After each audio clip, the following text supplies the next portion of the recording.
Welcome back to the Sisterhood in Surgery March edition. And today our topic is Pearls on how to establish your role as an editor of the Journal of Vascular Surgery. We have 4 vascular surgery legends and giants on our show today, so Palma and I are very excited. We lost Dr. Kellie Brown for a second. She should be coming back on, but we'll continue with the introductions. And real quickly, before we start that, remember this is a CV Live show, so you can send in your questions by web. Go to pollev.com, enter DEBAKEY, or you can text DEBAKEY to 37607 and send in your questions, and we will answer them live. Thank you, Linda. Linda and I felt that this topic needed special attention. We recognize the many incredible contributions that Dr. Gloviczki and Lawrence have made to the vascular surgery community. Today, we wanted to focus on their leadership roles for the Journal of Vascular Surgery, and we'd like to hear how they expanded this to 4 different journals. We also hope that they will give us insight onto what qualifications are necessary to become a reviewer or move up the ranks to editor. The process and insight into the complexity of the structure of the journal are unclear to many. We are also very pleased to have Drs. Audrey Duncan and Kellie Brown here today. Not only are they very accomplished vascular surgeons and leaders in our field, but they have special roles in this process as well. Hearing how they got interested and involved in working with the journal can help others understand how they can aspire to such a role. Ultimately, we hope to have 2 very different perspectives, from the senior-most editors to the more junior editors. Dr. Peter Gloviczki is the editor-in-chief of the Journal of Vascular Surgery. He is the Joe and Ruth Roberts Emeritus Professor of Surgery and has served as Division Chair and Director of Cardiovascular Center at Mayo Clinic, Rochester, Minnesota. He is the past president of the Society of Vascular Surgery, the American Venous Forum, the International Union of Angiology, the World Federation of Vascular Surgery Societies, and the Society of Clinical Vascular Surgery, among others. He is the Distinguished Fellow of the Society for Vascular Surgery, American Venous Forum, and honorary member of 19 societies. The National Library of Medicine lists 465 peer-reviewed publications. He has written over 250 book chapters and editorials, edited 8 textbooks, including 4 editions of the Handbook of Venous and Lymphatic Disorders. He has given over 700 presentations, has 22,590 citations, and the University of Washington in Seattle has established the Peter Gloviczki Professorship in Venous and Lymphatic Disorders. His alma mater, the Semmelweis University in Budapest, Hungary, awarded him the Dr. Honoris Causa degree, and he also received the Officer's Cross of the Order of Merit of the Republic of Hungary. Welcome, Peter. Thank you very much. It is a distinct pleasure to be here and participate at this Zoom symposium of the Houston Methodist DEBAKEY Cardiac and Vascular Center.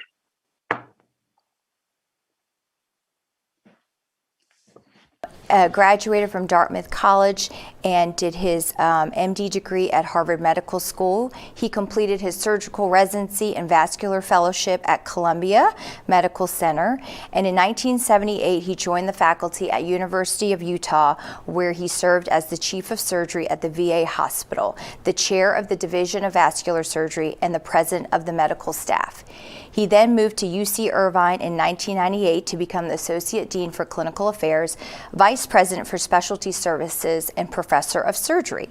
In 2003, he moved to UCLA to become the Chief of Vascular Surgery and Director of the Cardiovascular Center, as well as the Bergman Chair in Vascular Research. He has published over 100 articles, editorials, and book chapters, and his research interests are related to aneurysms, limb salvage, and venous disease. He has received National Institute of Health and Department of Defense funding for his research. He has also written 2 textbooks of surgery, which are used at more than 70% of medical schools in their student education program. He has been on the editorial boards of the Journal of Vascular Surgery, Vascular and Endovascular Surgery, Perspectives in Vascular Surgery, and Contemporary Surgery, as well as being a selective reviewer for 7 other journals.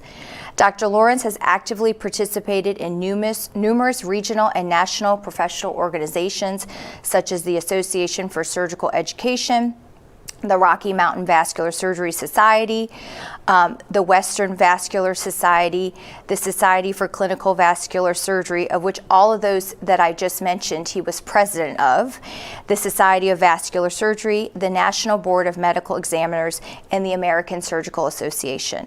He has also served on the American Board of Surgery by writing the Qualifying and Certifying Exam for Surgeons. And personally, he is a very nice guy, very easy to talk to. I met him initially at the Gulf Coast Vascular Society over oysters at Dr. Batson's house, and I still remember, just easy to talk to, like no big deal. So. Well, thank you very much for the invitation, and I remember that well, particularly because we went red fishing and I didn't catch the largest fish. So, but it was a very special event and very unique organization, the Gulf Coast Vascular Society. But regarding this topic, it's obviously it's an area that all of us who are on this panel care greatly about, and hopefully by the end of this, you'll hear a lot about why we think that the 4 journals are unique, and I think serve very well not only patients but vascular surgeons throughout the U.S. and actually throughout the entire world. So it's a pleasure to be involved. Thank you so much, Peter. I'd like to introduce Dr. Audrey Duncan, who's a friend of mine and a professor of surgery and chair of vascular surgery at the Western University in London, Ontario. She received her Bachelor's of Science from MIT and MD from Rutgers, New Jersey Medical School, at which time we met over dinner one night, where she did her general surgery training. She then completed her vascular surgery fellowship at the Mayo Clinic in Rochester, Minnesota, and continued on as a faculty for 15 years before moving to Ontario in 2016. Dr. Duncan has held positions as Mayo Clinic Vascular Surgery Residency and Fellowship Program Director, the Mayo Clinic Institutional Reward Board Chair, Chair of the American Board of Surgery Vascular Surgery in Training Examination Committee, the Chair of the SVS Resident and Student Outreach Committee, and Chair of the American College of Surgeons Vascular Surgery Advisory Council, for which she still serves. She has received the SVS Women's Leadership Grant and the SVS President's Citation Award, serves as an associate editor for the Rutherford's 10th edition, and has worked on several SVS guidelines, including the current Carotid Guidelines Committee, and co-chair of the Thoracic Outlet Reporting Standards Committee. She is currently a co-chair of the UCLA SVS Symposium and has authored more than 130 papers, published in peer-reviewed journals, and contributed to more than 30 book chapters. Her research interests and areas of expertise include ruptured aneurysms, open management of complex aortic aneurysms, gender differences in vascular surgery outcomes, thoracic outlet syndrome in adolescents, graft infections, and mentoring clinical research for vascular surgery trainees and interested general surgical residents. She has been a reviewer for the Journal of Vascular Surgery for over 20 years and has also reviewed for JAMA, Annals of Vascular Surgery, and Surgery.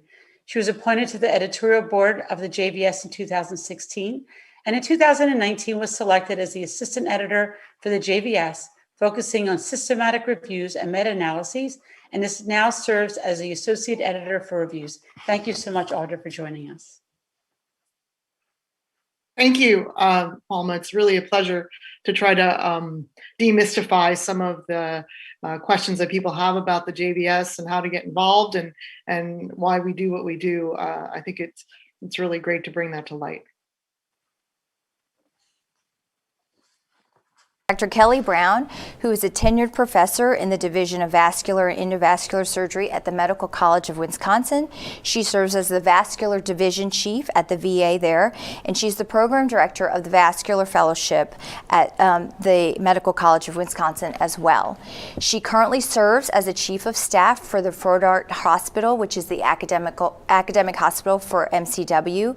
She's the current President of the Midwest Vascular Surgical Association, the Vice Chair-elect of the Vascular Surgery Board, and she is the new editorial board member. She's one of the most organized people I've met during my SVS committee work with all her Post-it notes. But so welcome, Kellie, to the show.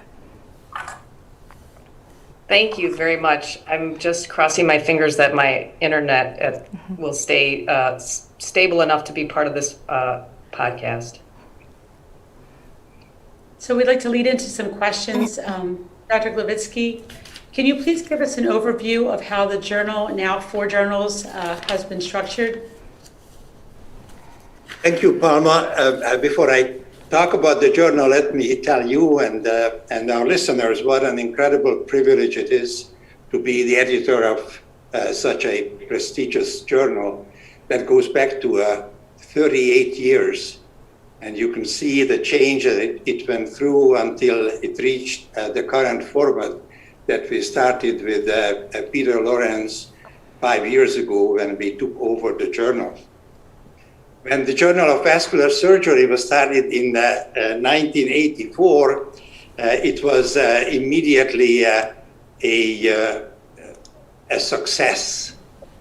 And it was a success not only because it was the journal of the most prestigious vascular surgery society of the world, but because it had exceptional editors and editorial board. Editor-in-chief and founding editor was Dr. Michael DEBAKEY, and the first senior editors were Emerick Szilágyi and Jesse Thompson. And they had all the qualities that are required from an editor of a major journal. Internationally known experts were in the field. They were highly respected by their peers. They really demonstrated clinical expertise and excellence, and they were involved in research, and maybe most importantly for a scientific journal, they had demonstrated scientific integrity. When the journal developed, it obviously grew in submissions, in audience, in distribution. And when we took over the journal, we decided that we are going to create 4 different formats. The Red Journal, that was originally started in '84, and that's our flagship journal, is the Journal of Vascular Surgery. The Blue Journal is the JVS VL, the JVS Venous and Lymphatic Disorders, the JVS CIT that was founded in 2015 by our predecessors, the previous editors, Dr. Sidavi and Perler. That is the Blue-Red Journal. And just last year, we started our Green Journal with Alan Dardick as an editor, the JVS VS. The main journal is a print and online journal with an open access option. It's a monthly publications, a large number of clinical research articles, 430 citable articles in a year, with an impact factor of 3.4 that increased a little bit from last year. The JVS VL is a journal that is published every second month. It's print and online with open access. It has a great impact factor to such a young journal, 3.137. JVS CIT is truly increasing and growing case reports, innovations, techniques. It is already indexed, and hopefully this year we will get an impact factor. And the first year of the JVS was very successful, and we are applying for being indexed at the PubMed. We added some special features to increase interest in our journal, added highlights, added visual abstracts to each article with the idea that you only need 30 seconds to understand the key message of a manuscript. We also started with Peter monthly video summaries of both the JVS and the JVS VL. And I think it really got a response. The number of submissions during our period really increased. As you can see, during the past 5 years, 82% compared to the previous growth that was also significant.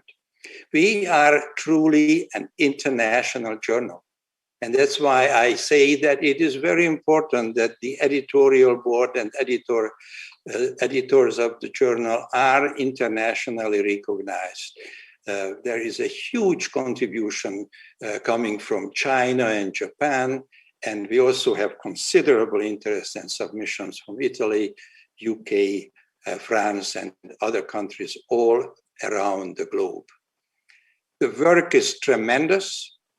And you are going to hear from Audra, who is one of our associate editors, the significant amount of workload and commitment that participation in our journal needs. The journal also relies greatly on the editorial board, and Kellie is going to tell us how much involvement it needs, and also what a pleasure it really is to see cutting-edge publications, guidelines, reporting standards first before they are published. And this is the editorial board of the JVS VL that already has a lot of other specialties because of the interest of other specialties in venous and lymphatic disease. We have radiologists, dermatologists, and phlebologists on the editorial board of this journal. And the full palette is really shown in the JVS VS, where we have all scientists who are involved in vascular science represented in the board. Our acceptance rates is going down because of the huge interest and the large number of submissions, and that is good. I mean, the real eminent journals have an acceptance rate between 10 and 20%. Our clinical research papers acceptance currently is 21% with an overall acceptance rate of 34%. And let me just finish with 2 slides that shows the most cited articles last year that helped to achieve our impact factors. These are the top 10 articles in the JVS, and you can see that these are practice guidelines, reporting standards, prospective studies, and systematic reviews or meta-analysis. And the JVS VL, this is the top 10 of the JVS VL citations, and here the great interest is to iliocaval stenting, endovascular procedures, and prospective randomized studies of different techniques used for saphenous ablations. So this is just in a nutshell what these 4 journals can offer, and we are ready to answer any questions that you may have.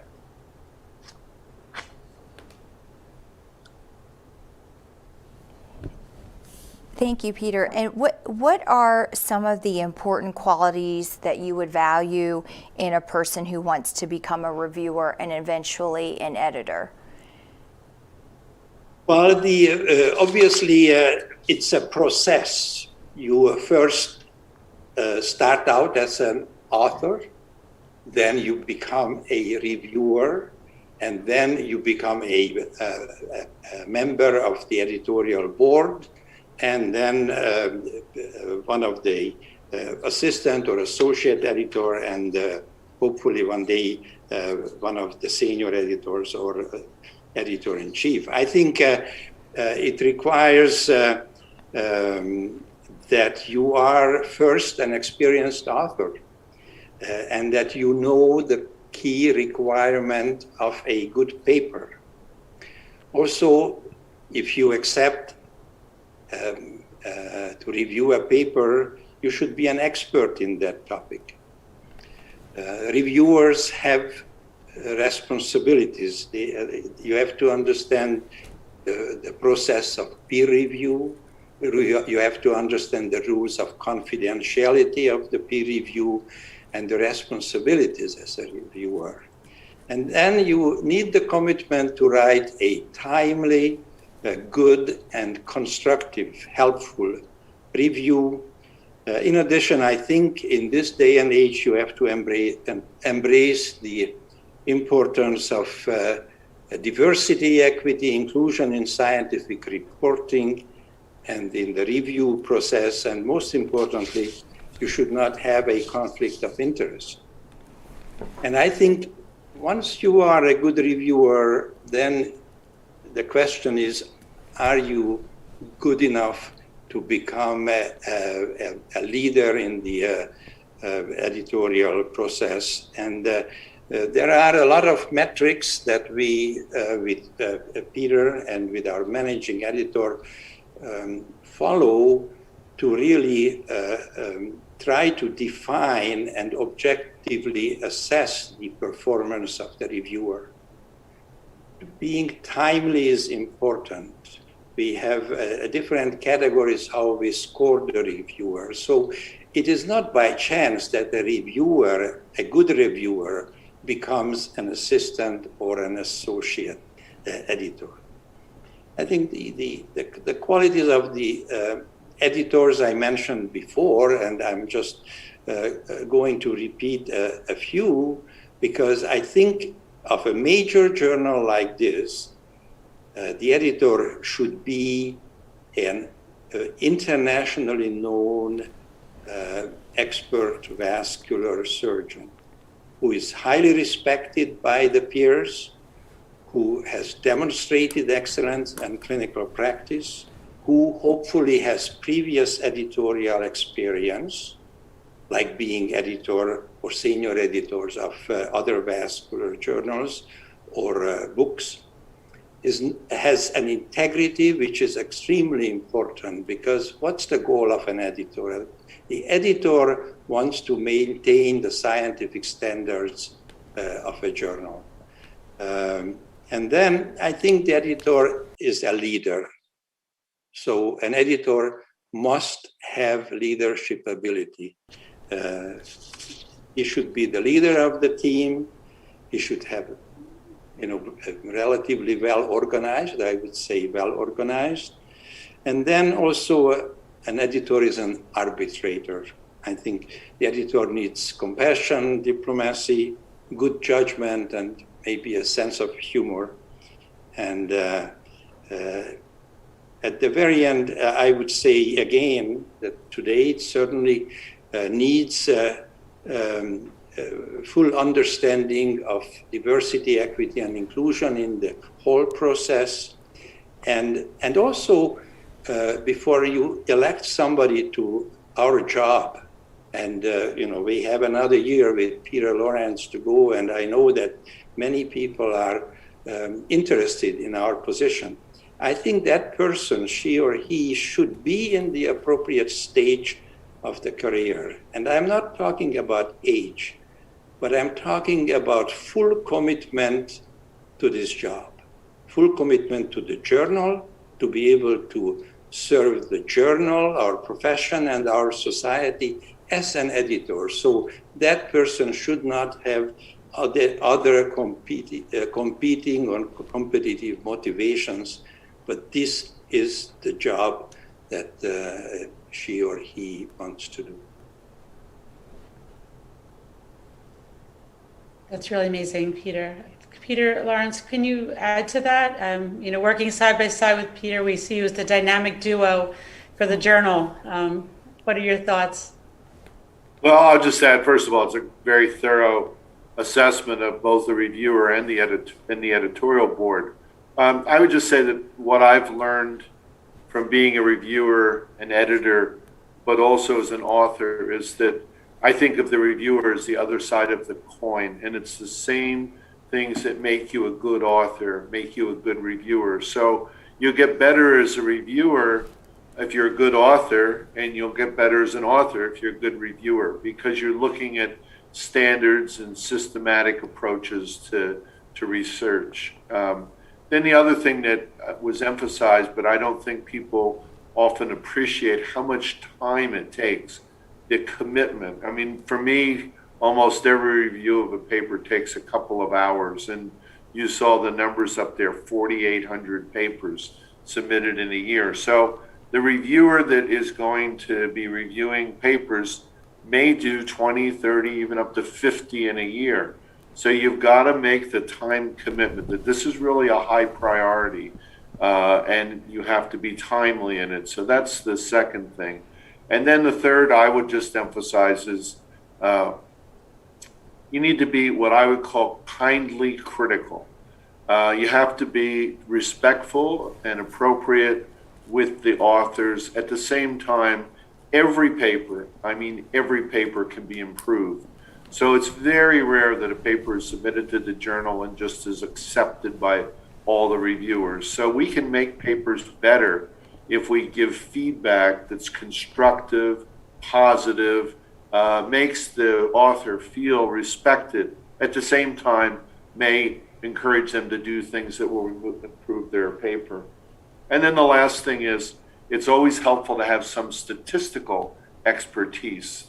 The type of research that's done today, even compared to 10 years ago, it's many larger databases which have new types of statistics. So it's helpful to either have that background or learn it. Now, we do have 4 statisticians or 5 that are paid by the journal, but for any reviewer, you need to be familiar with the basic statistics. So those are the things that I would say as a reviewer, and then I think Peter has nicely identified what it takes to move up. Most reviewers, though, don't realize that just like our entire life, you're getting graded as a reviewer. There's no end in medicine. And so every review is evaluated by the associate editor, and as far as when you responded, how quickly you responded, how quickly you got the review in, how appropriate it was, you get a grade from usually about 50 to 90, it rarely goes above that. And so we keep track of that. And at the end of each year, I could tell each of you, including myself, how many papers did I review, what was my average score, how long did it take me to respond. So that becomes the basis for people moving up in the system. What we'd like to know is, since last summer, there were a lot of changes, things that impacted since COVID, the society as well as the Journal of Vascular Surgery. And perhaps either of you can comment about some of the changes you might have enacted, some that may relate to diversity, equity, and inclusion. Well, I could just mention a couple of them, and then Peter can add to it. But I think that both the combination of COVID, the things that are going on now with the trial in Minneapolis, and for social justice, the inequities in healthcare, even the paper that we had in the journal, probably most importantly accelerated things that we were already doing, but probably not fast enough. And so it was really an acceleration process. And you could see that curve. When you have a 40% increase in the number of submissions to a journal, things have to change. And it would allow us to have more reviewers. It allowed us to rethink the journals and where papers should go, because there were too many submissions for the number of journals. And also it encouraged, I think, all of us who are editors or on the editorial board to get additional training through either the publisher, Elsevier, or our own institutions on issues related to DEI. And that was, I think, a change for us that all of us embraced. And I think it improved, everything improved the journal, although it was a painful time. I would just add that, you know, as a direct result of this, we certainly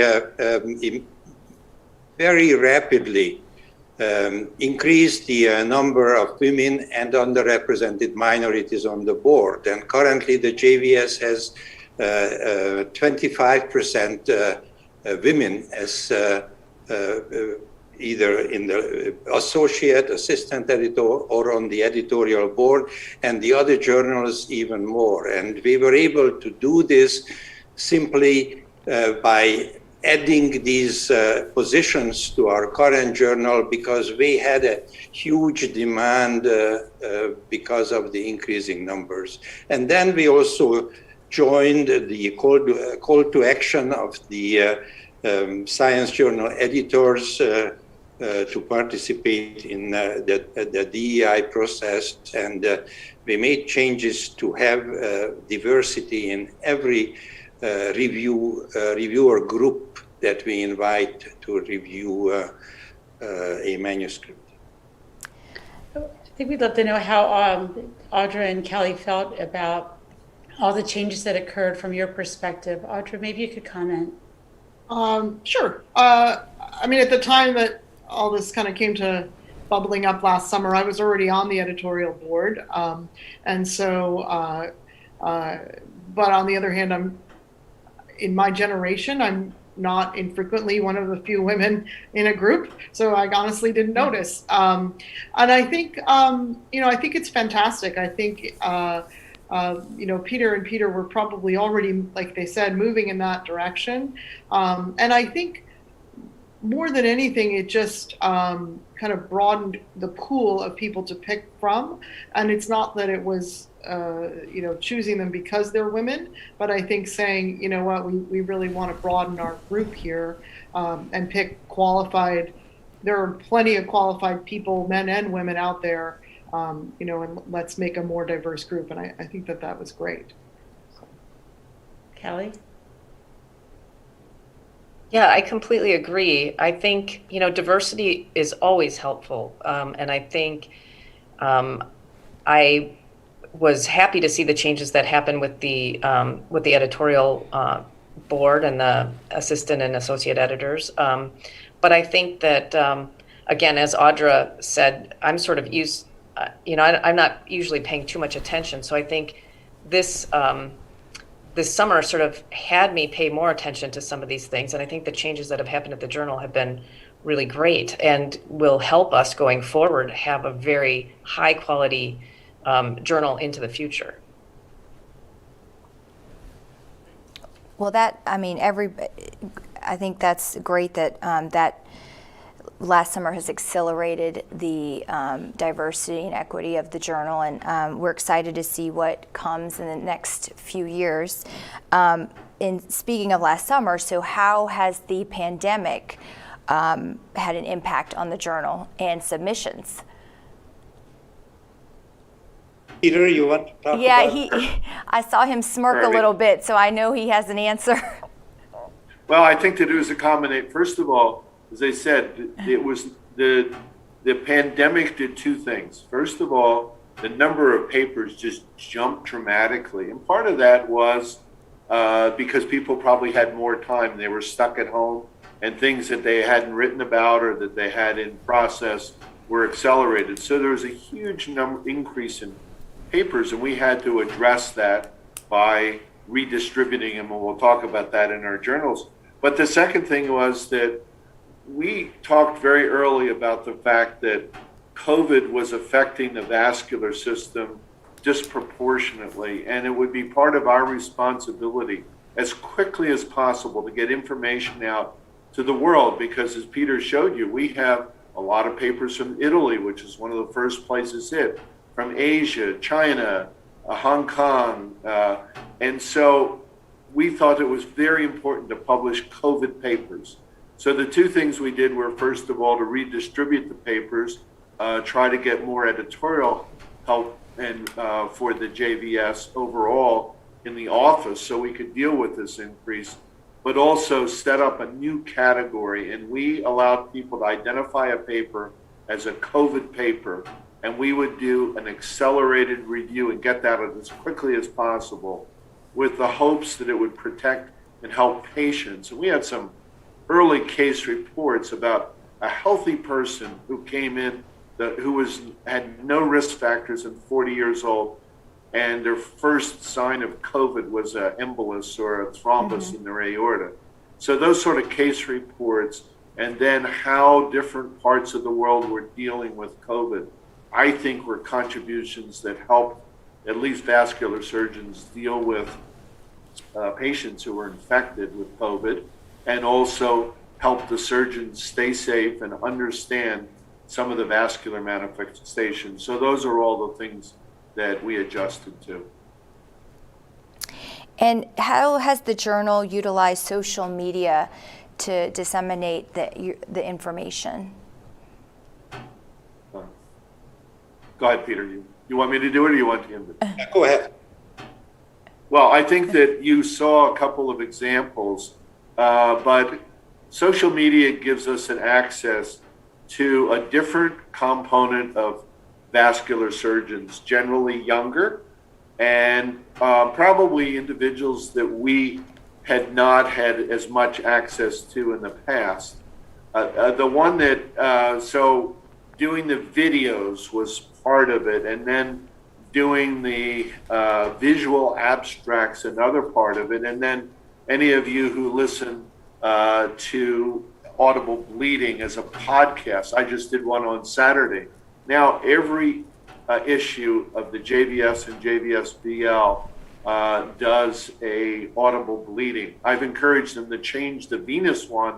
It's got to be something like silent bleeding or silent oozing, because it's venous disease. But Audible Bleeding has been very highly used and cited by younger people. So it's really opened up our journals to a different component of our profession. How do you feel the increasingly popular JVS online journal club is progressing? I know they've recently initiated that, and we've signed up to participate in my institution. Go ahead, Peter, you've participated in it. I think this is wonderful to see how much the vascular JVS Journal Club has grown under the leadership of Paul DeMuzio and now Misty Humphries. It is, it's not only national, because we had authors calling us at 3 o'clock in the morning from Italy to participate. They were just so happy that we were able to put an Italian paper on the program. Maggioli stayed up all night for the journal club. But that's, the issue is that there is an interview with the author. There is an interview with well-known experts in the field, and there is opportunity for questions and answers. And I think this is going to grow both in the arterial and venous field. So watch out for the JVS Journal Club, because this will be another way to get the latest information congested in a short format and in a way that everybody can easily understand the message of the authors.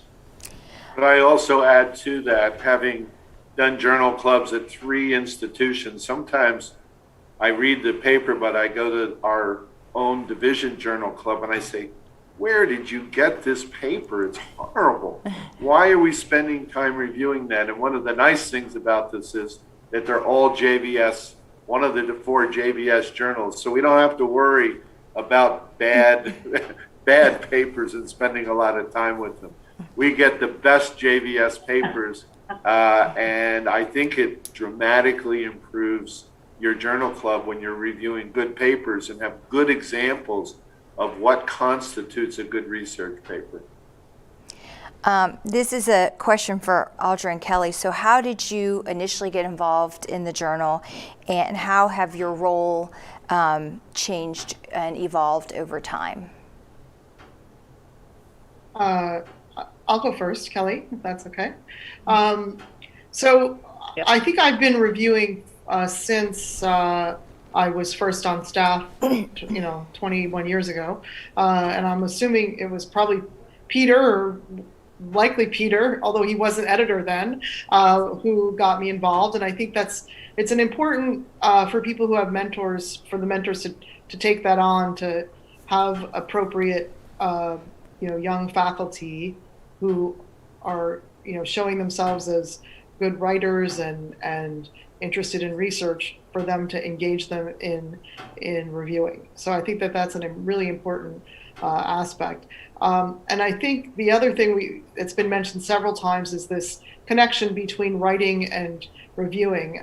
There's really a deep connection there. If you can, if you can do one well, it's likely you can do the other well, and they complement each other. And I know in my career at Mayo, I was also on the IRB for many years and chaired it for several years. And just being able to read research critically and read grants and do that, I think, was invaluable in terms of being a good reviewer and a critical reviewer. So I encourage young people, if they're able to be involved in an IRB at their program, to take that. I just learned so much, even though it wasn't in vascular surgery particularly, that they would learn a ton just from all kinds of research. So I reviewed for a very long time. I guess I got rated high enough that I think they used to give out a letter that said you were a good reviewer. And then I think that ultimately transposed into being asked to be on the editorial board. And then when the opportunity to apply for assistant editor of reviews, when Mike Dulcing was leaving, I jumped at the chance, because I think it's a wonderful opportunity to be involved in a really great journal. So. And Kelly? I don't really remember how I first got started. I think I got started a little later than Audra, but I think either Peter Gloviczki or Peter Lawrence emailed me and asked if I would do it. I can't, but I've lost those details. But I do view being a reviewer as a responsibility to the wider vascular community. I think if we want to have good research published, we all have the responsibility to be good reviewers. And so I have taken that position as a reviewer on as a responsibility. And I think because I did that and turned my reviews in on time, and almost always say yes to a review unless I'm going to be out of town or otherwise completely occupied. I think that's how I ended up getting to be on the editorial board. But it is really a responsibility, because we can't have this journal, we can't have the high quality publication we have unless we all pitch in and do our part. And that's really how I look at it. Kelly, it may have also translated into, I guess most people, maybe not everybody knows, that you ran the CME programs for the VAM for years, based on probably your having been connected to research and understanding the literature. Yes, I think I did a Robert Wood Johnson Clinical Scholars Fellowship and have taken a bunch of statistics classes and understand the idea of putting together research proposals. So that helps you be a good reviewer when you know those ins and outs.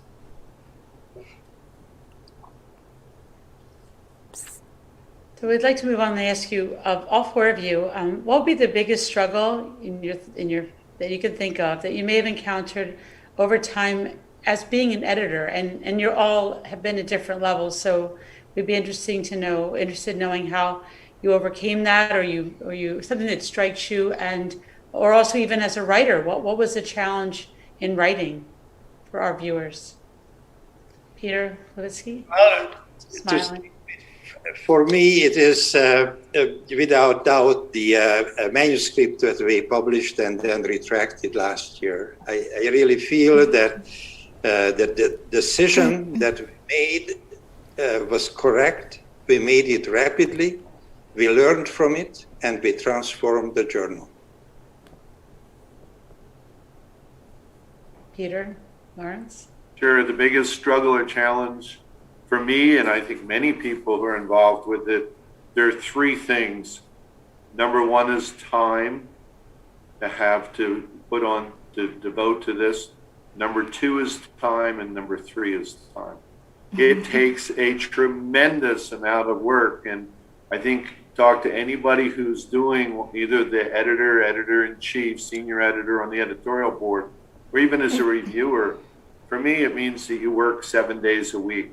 I mean, I have time for my family and things I care about, but you cannot get behind it. The time commitment is great, and that's why when Peter, I think, mentioned about doing it the right part in your career, I spent a lot of my early career and cared most about operating, taking care of patients, and my highest priority was getting them through and becoming a really good surgeon, and I could not have done this job. Now that I don't do that, I can, but time is something you have to consider with the journal if you want to do your job well. Audra?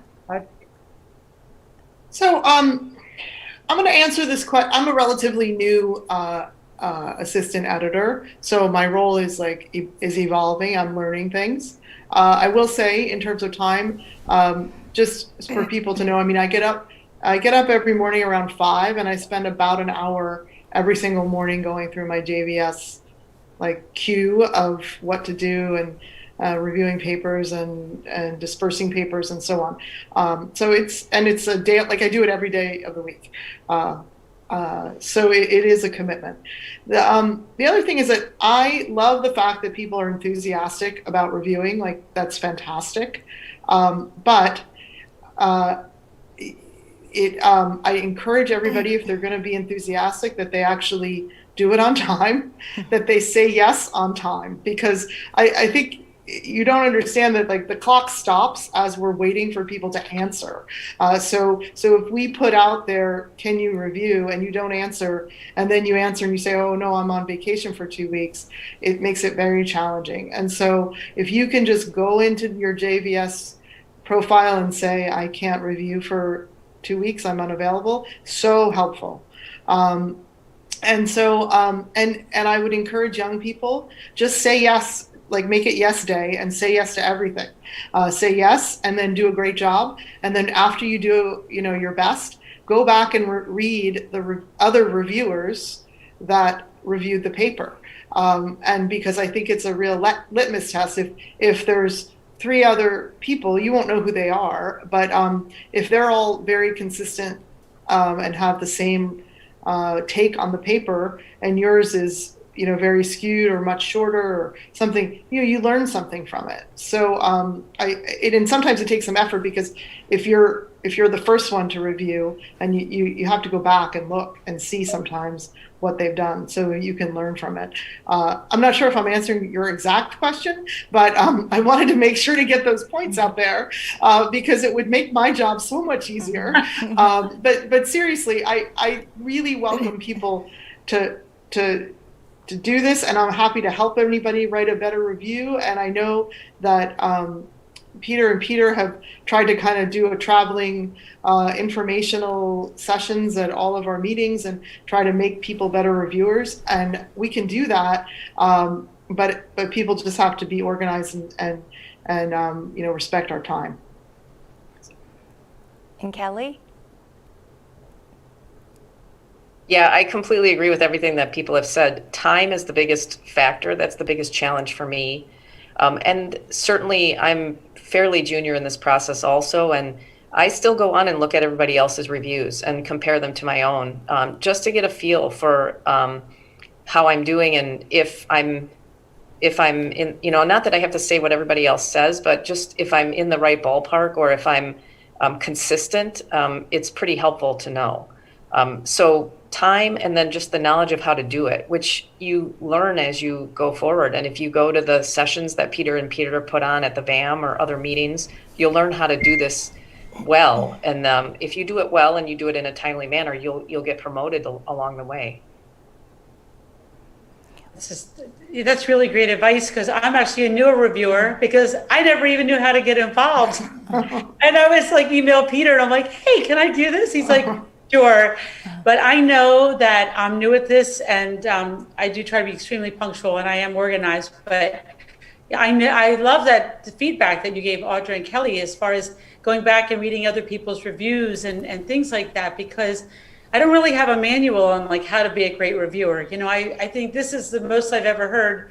And I know there is like a reviewer retreat that I'm attending next month. So I'm going to get better there. So this is just awesome for everybody. And I have like all my trainees watching this webinar. So I'm going to expect a lot of them going forward. And we'd like to just... Audra, we did hear from a number of reviewers, including some really good ones, that they had never had any training in how to review. And so that's part of the reason why we're doing is they said, I just got a letter saying I'm a reviewer, and then I started getting papers. And so we're going to try to help people through both internships and also new reviewers. And it certainly is going to be online and accessible to everybody as to how to do a good review. And I think that's something that we probably should have done a few years ago, but even if we do it now, it's going to be an important addition. Well, I'm super excited for that. So I can't wait, because it's just going to make me better. And I always want to do a great job for vascular surgery in general. But what we'd like to ask each of you is, in doing your reviews, can you think of, maybe there was a publication over the years that you just really loved? Like it was almost like your favorite publication. It could be 10 years ago. It could be last week. I mean, is there a publication in all your reviews that really stood out in your mind that has left an imprint? And why? And why was it your favorite publication?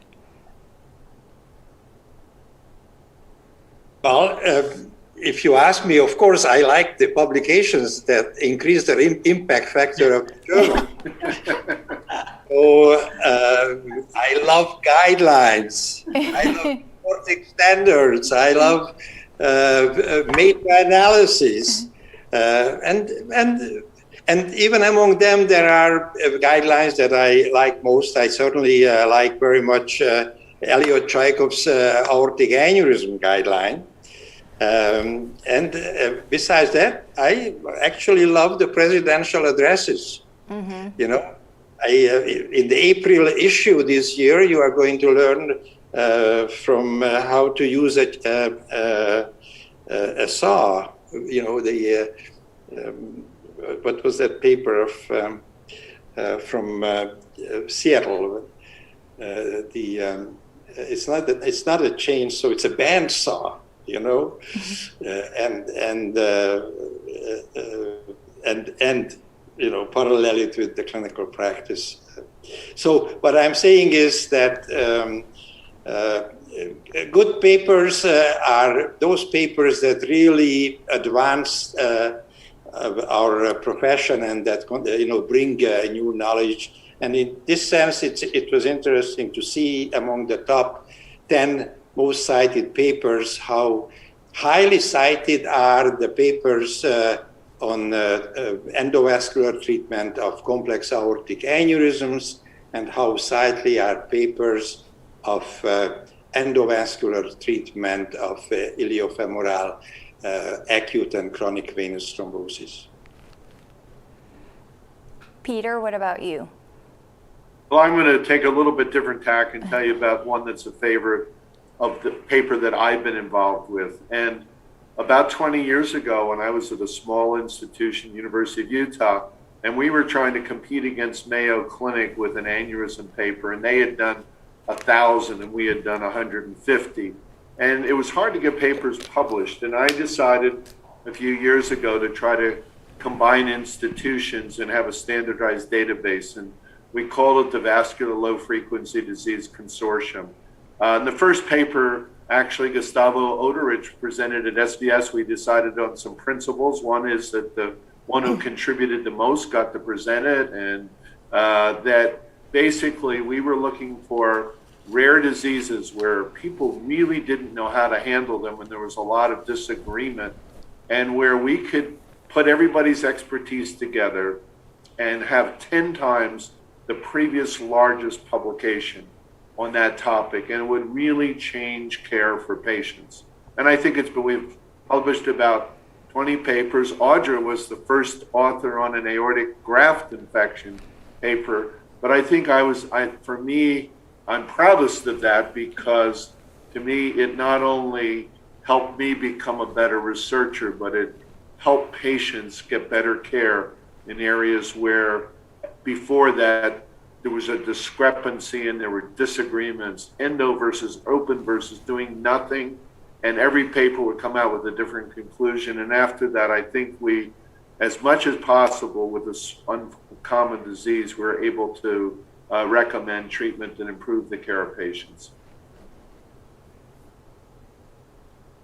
I got to say that that paper on infected endographs, I think I had thought of that topic because people would come up to me when I would talk about it and tell me their experience, and it was so fractionated all over the country. And then Matt Smeds was also interested, and we worked together on that. And that whole experience was kind of a highlight of my career so far, just because I got to talk to all these other institutions. We ended up with really good data, which there's a risk that you don't, but we did, and it really became an answer. Like, we actually had a better answer at the end of it. So that was good. That was great.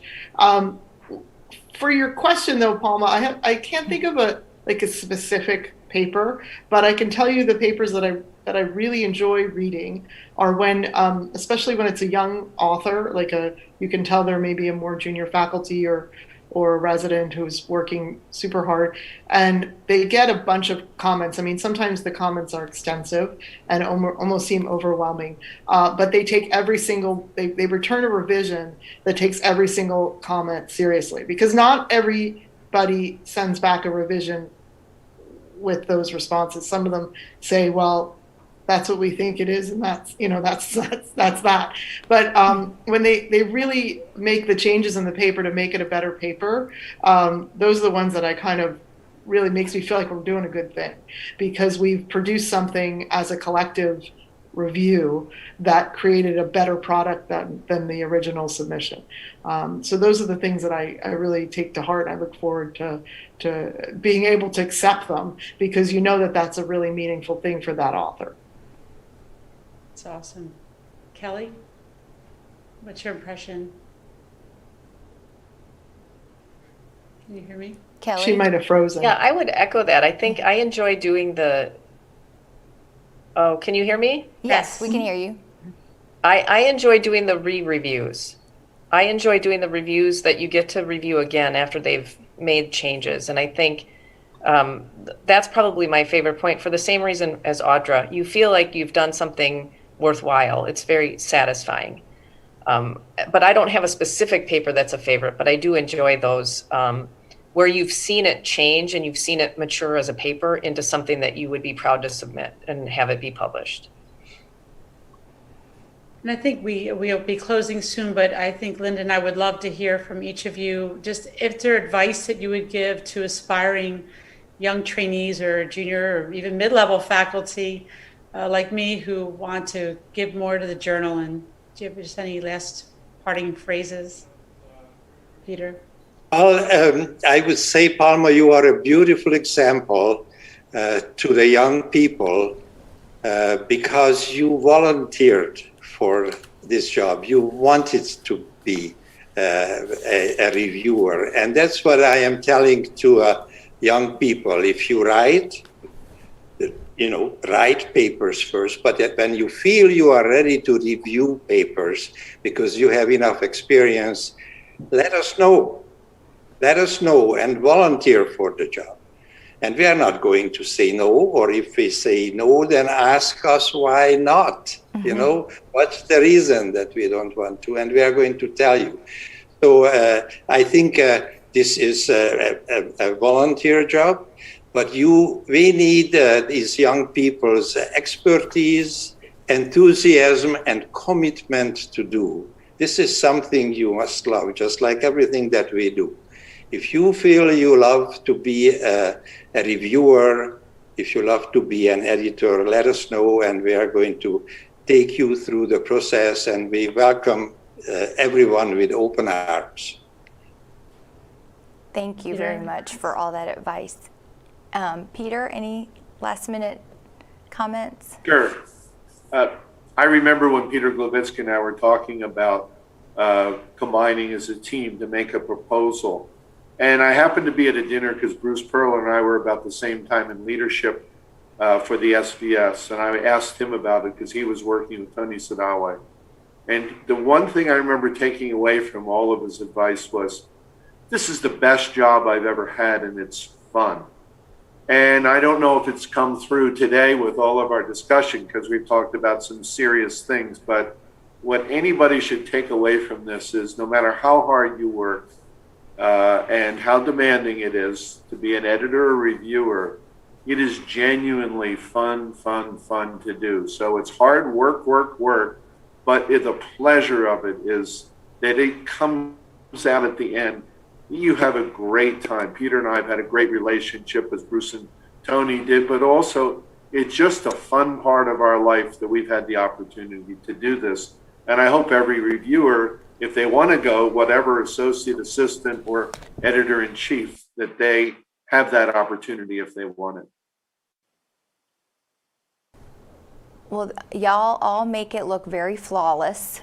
And very selfless of you to dedicate so many hours and energy and motivation to making vascular surgery better and better.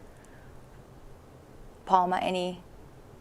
And Audra and Kelly? I didn't know if Audra or Kelly had anything to add. Yeah, so I have four short things. So one, keep your JVS profile up to date. So if you're not available, or what you're an expert at, especially if you're an expert at statistics, we like that. Two, say yes to everything. Okay, so there's no small papers, only small reviewers, right? Take the time to be critical, but constructively critical, and stay on time. So those are my four pearls. Kelly?